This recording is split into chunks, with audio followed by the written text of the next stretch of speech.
The loss of one of the sacred rings racked our hearts with grief.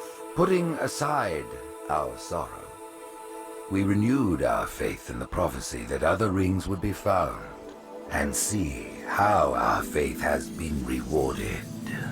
Halo! In Halo 2, we've got a much bigger story to tell, and this story takes place in a lot of different places. We're going to send the player on this galactic romp from the ruins of Halo to the Prophet's homeworld, High Charity, to these amazing Forerunner facilities in the atmospheres of planets. The player is going to transition from mission to mission, from one unexpected place to the next. There is no doubt the storm will strike the facility. We start out with a sheet of paper and just try to generate ideas. What are the cool things that could happen on this mission? We'll bang our heads against the whiteboard and we'll call each other assholes, and that's crazy, and we can't do that, before we cobble together some unified plan which is going to work for the entire level. There's all this sort of high-level stuff. When you get into building it, you gotta have good encounters. You gotta have good arcing fiction on a 3 to 5 encounter basis.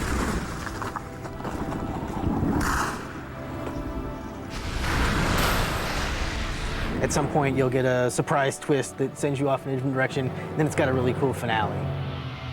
Oracle, what is Halo's purpose? It's building an encounter that always keeps people thinking. It's a pretty big challenge. Is there anything actually going on in the room before I get there? Are guys just sort of patrolling? Is there another fight going on? You know, or a flood gonna bust through? There's a lot of tricks you try and employ. We want the player to feel like they're choosing to go in a direction even when we're forcing them to.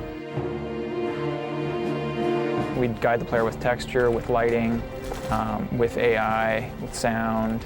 We obviously want to make it so that there are multiple paths through this space.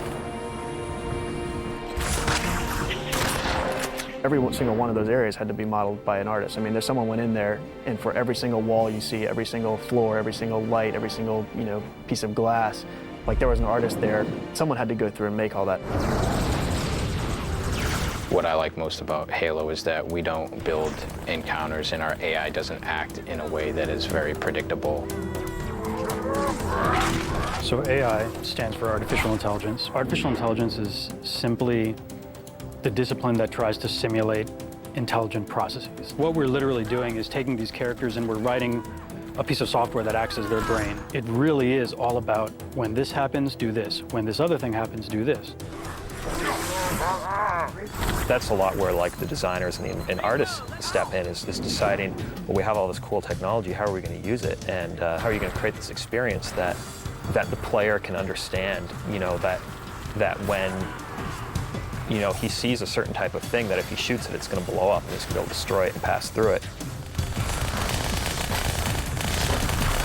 Most of the Halo world is not destructible. You have to walk a fine line in deciding what things are going to be destructible and what's going to match the player's expectations for what's destroyable. When someone says, hey, the whole world is destructible, that's great. We've done our job. We've made them believe that. So that kind of thing really excites me, is being able to create a real environment and not take shortcuts and not fake things, and actually just get in there and really try to make it a real place and a real exciting place for people to go.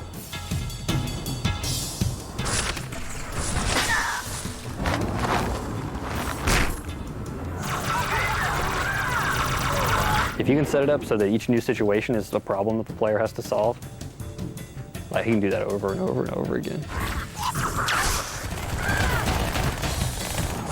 All the events that we're trying to create, we just want people to feel like they're the only ones in the context of this game that could do what they're doing.